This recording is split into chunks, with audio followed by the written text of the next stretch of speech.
That is the worst J in the world. Steve Tools. Steve.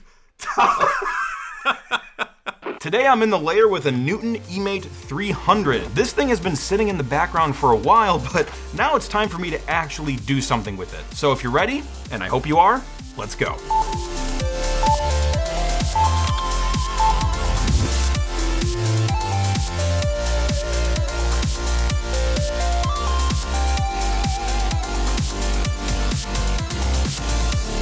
Hey guys, how are you all doing? If you're new here, welcome. My name is Krazy Ken, and yes, this is the Newton eMate 300 from Apple. This was a 1997 product. I've had it for a while, but I have done nothing with it. In fact, I have never actually used any Newton products, period. So I wanted to save the experience for when you guys were here, so we can all join in and share the fun together. But, you know, I just realized a sad truth. I don't really know anything about these things, and I don't want to look like an idiot on camera.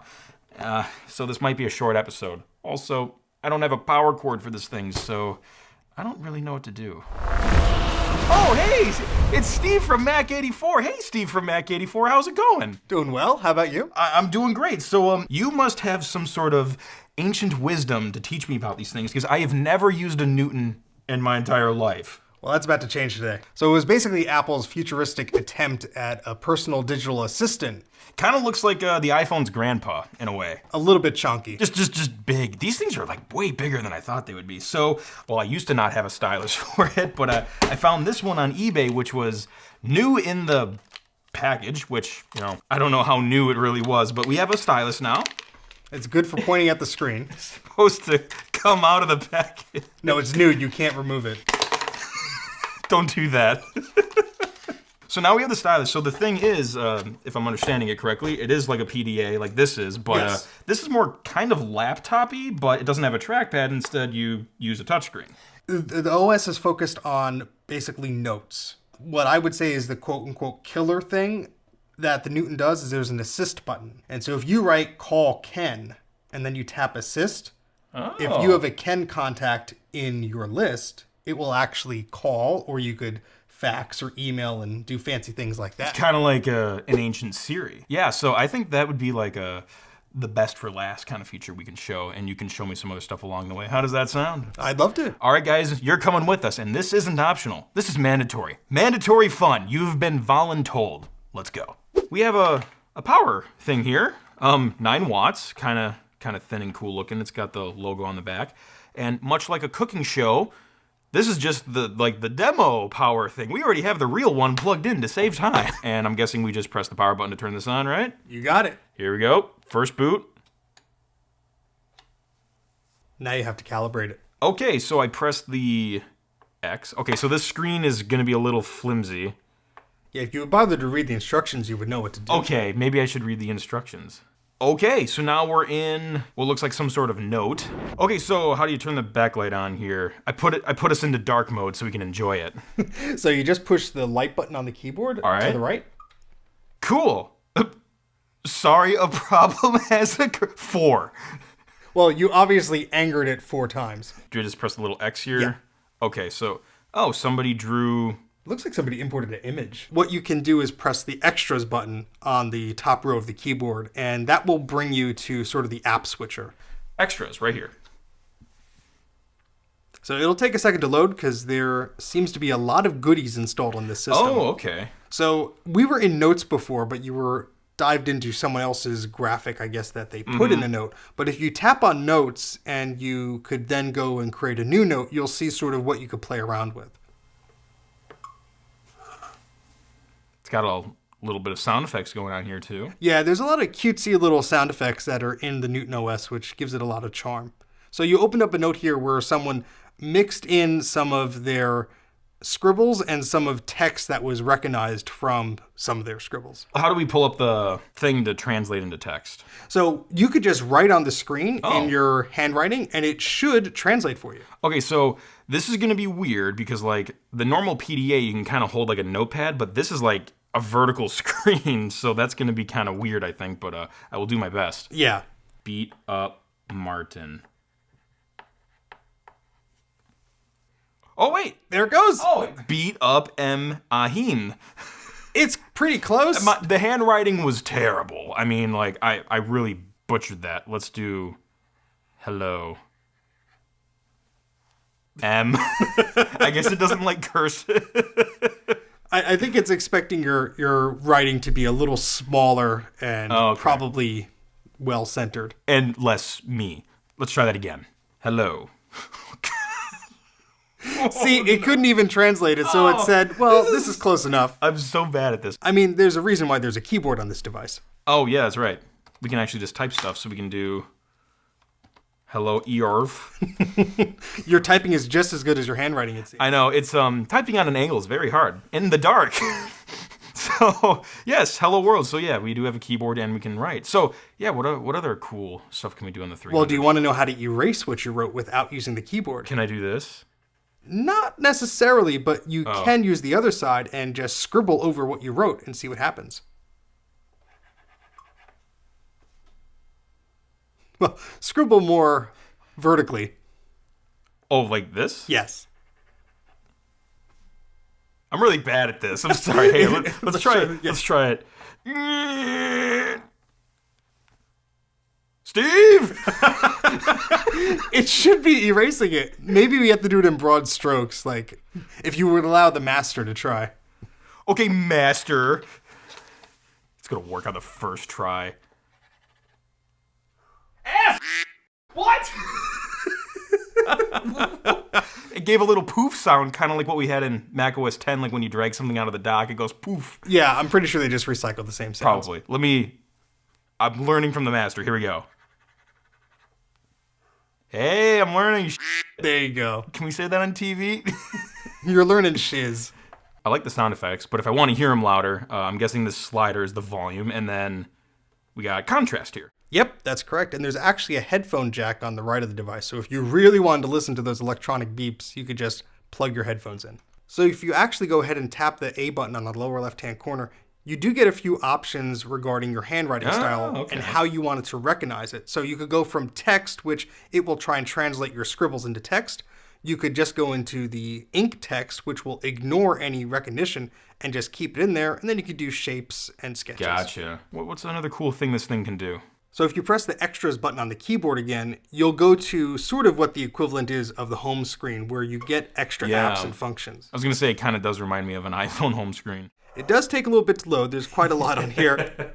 And there's quite a few other things here as far as setup goes and other configurations that you could do depending on what you want to expand or play around with on your system. Oh, so it's actually like multitasking the calculator on top of... Oh, it's got like a window. Yeah, so some applications do allow you to drag them around to a degree. Oh, you get some nice sounds of that. That's cool. It sounds like an adding machine or something. If I go in here and press close, okay, so that closed the clock. That closed, okay. So that's cool that you get like a dedicated close button on the keyboard, I guess. That's kind of cool. So on the home screen, I see we got like a lot of these cubes and stuff. Yeah. What's the difference between all these different icons and things? These little boxes, and these boxes are actually extensions that add functionality to the system. So obviously somebody was playing around with some Ethernet cards and some other stuff in the future. Nice.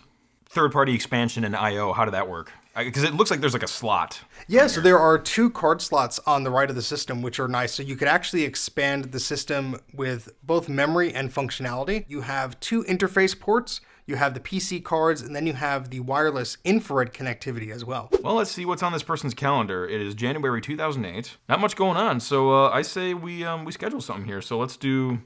How do I choose a time? I thought I would like click it. I think you press the new button. Okay, so new event. We'll just say this. I got to go to lunch. I got to remind myself to eat. Time. How do we choose a time? That's a good question. That's a very good question. How do you choose a... What? Unless it's just an event and it's not based on time. It's just an all-day lunch. Well, I mean, you got to eat. Maybe just meeting. Yeah, try that.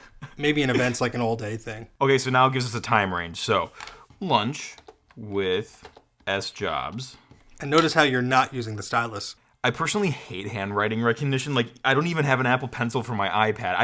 I'm so much faster at typing than handwriting. I don't know why anyone would honestly want to handwrite. And it is awkward on this device unless you have the display all the way bent backwards. That's the thing. If I try to write... Okay, that actually worked okay. I thought it was gonna like flop backward. Well, your hinges do need some adjustment there. But that was still sturdier than I thought it was gonna be. Anywho, so lunch at 6 a.m, not a good idea. So we're gonna change that. Just throw the pen in it; it might recognize it better. So, oh, that's cool. You can just like tap it up. So we'll start at 12 and we'll end at 1. That's good. And we can scroll, I'm guessing, with the arrows. Yep. And what's cool, if you tap your meeting, there's actually some options you could do to share that or categorize that. AirDrop, just kidding. Print. Oh, we can print it. Yeah, so if you have a style writer, you could print. Yeah. So beam would be with the infrared, I'm guessing. Yeah, so beam would be to share to another Newton-compatible device, or you would go to print, but there's a print pack that was released for the Newton models that allow it to actually talk to popular printers at the time, like laser printers or inkjet printers, etc. This is kind of like AirDrop's grandfather. Yeah, it's infrared drop. Over infrared, yeah. So I know we're going to take a look at the assistant later, but is there anything I need to have set up to make that work better? Yeah, so actually, if you want to go into the Contacts app, which is actually called Names. Names, gotcha. So go into Extras, and that's going to load up eventually. And tap on Names, which sort of looks like a Rolodex or a business card. Yeah, so this is, I think you could actually move this around the screen too. It looks like you can like anything with that little circle on the top. Okay, this is clearly working great. I don't trust myself anymore. So I'm guessing we go to New.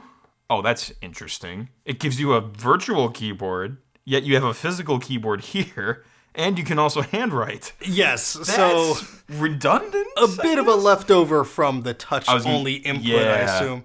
And since Steve Jobs loved the Newton line so much, it only helps that we add him as a contact. Absolutely. So we have Steve, and then Job. That is the worst J in the world. Steve Tools. Steve. I gotta like support it here. There we go. I mean, hey, you might have better time contacting him. JJB. That was Steve Jobs' nickname. You just are not aware of it. Hey, JJBS. Joe BS. Is that good enough? Well, I mean, it's an abbreviation. It looks cool. I like the tabs and like the serif font. Yeah, there's a lot of nice design that went into the operating systems. Okay, so now I would like to meet Siri's grandmother, aka the assist button we were talking about earlier. So there's actually two ways you could use the assist functionality. Oh, okay. But let's start a brand new note to give us some space. All right, so new? Well, you could do that, but there's something really cool. So tap on the little email icon on the top right. Okie dokie artichoke. I suck at this. That's okay. You could try again. It's hard at an A. Thanks, Steve. I didn't know I could try again. So you have a bunch of options here, but let's press delete to see what happens. That's interesting that the delete option is under an email icon. Like I never would have thought about that. Yeah, I guess it's sort of like the share sheet icon in iOS. I guess, yeah. So delete. Oh my gosh. Dude, this is like the grandfather of some of that skeuomorphism in like iOS 6 and stuff. Like when you deleted something from your wallet or whatever, it like animated a shredder. You remember that? Yeah, I would argue that this peaked here though. You might want to use the keyboard knowing your track record here. Thanks, Steve. And we're going to type in a few phrases that the Newton is able to assist us with. So okie doke. Let's type call Steve. So this is kind of like text to Siri. Yeah. Basically. Okay. So now press the assist button on the keyboard. Interpreting. Okay, that is. Again with the skeuomorphism, it almost looks like, I don't know, like a envelope or something. I don't know what it's supposed to be. I think it's pretty neat, the little designs and the borders. I mean, this operating system has a very fun vibe to it. It does, yeah. The eMate will actually let you place a phone call. So if you tap the call button, you'll see what happens. Hanging up. Oh, it's still loading. Oh, there we go. 3 seconds. Okay. So if you... Oh, that's pretty freaking cool. Why didn't he answer? I don't know. Maybe because he's dead. Actually, he's not. Steve Joe BS might be alive somewhere. His distant cousin. So what about if I change like the verb here? Yeah, so there's a few different verbs. You can schedule a meeting. So if you want to say meet Steve, Meet Steve. And then again, tap that assist button. It will interpret that into a meeting. Oh, calendar interface. Okay. So then yeah, you went here before, but this just makes it a little bit easier. You don't have to go to calendar, wait for it to load and everything. You could just have the Newton that's try and pretty cool. understand it. So what if I didn't have this? Why can't I use the scribble? Okay, poof. Thank you. If I just press assist, please. Okay, that's cool. So it's like, please do something. So then I can say something like, fax Steve, right? Yeah. And then go, or do, excuse me. And then, oh, hey. Yeah, so you get some options here, which is cool. You could add a cover letter. I mean, you could do all the 90s fax stuff you ever dreamed of doing. Absolutely. Right from your Newton. Empty. It knows how empty we are inside. I mean, we're not connected, and we're not sending this to a real person, so it's a simulation. But faxing to untitled owner failed, as we expected. We're 10 stories underground. We're not really connected to any faxing equipment, but... I mean, I wish they had a landline in here, but they pulled that out years ago. Budget cuts. What are you going to do? So, we're going to close that. It's just like when they got rid of the oxygen. What else can Assist do? Well, thankfully, the eMate has a pretty good help system built into it. So if you actually tap that button, how do I? This, yeah. There you go. And it'll actually give you a list of what it can do, which is pretty neat. Oh, there's like oh, okay. Those are like categories. Okay. Yeah, so it's actually pretty in-depth. Oh, rotate the screen. Yeah, so that's a carryover, obviously, from the handheld. I don't know how useful it would be in this scenario. Yeah, I was going to say, like, because, like, the PDAs were portrait orientation, but on this thing, just flip it over. Keep the green. The Newton didn't last crazy long. I would say it was pretty inspirational to future Apple products, wouldn't you say? Oh, totally. You could totally see the influence. What about with this product? I think it's pretty clear. Look at that translucent plastic. It's literally clear. That was very clever. But like we got the handle. Of course. You know, that's kind of a similar thing. The translucent plastic, the curvy designs. Like there's probably some inspiration, very clamshelly. Yeah. You know, even the indicator light, it's kind of on the back there. The indicator light's on the back here. So and those guys, I would say they were kind of the inspiration for one of the world's most popular gadgets. The iPhone. Just a little bigger. Kind of started like that. It's, they're about the same size. I'll just, hey, Steve, Joe, BS, how's it going? I told you never to call me on this number ever again. Hang up! The call is coming from inside the Newton. But anyway, where can the nice people find you? You can find me on my YouTube channel. Just search for Mac84. And you could also find me on Instagram, Mac84TV. And if you want to help support the Computer Clan, plus get some awesome perks along the way, feel free to pledge to my Patreon. Thanks in advance for your support. And feel free to subscribe for more tech episodes coming out all the time. I love doing episodes about rare and retro tech, new tech, and of course, scam tech. Oh yeah. And until then, all I can say is thanks, and we'll see you next time. Catch the crazy and pass it on.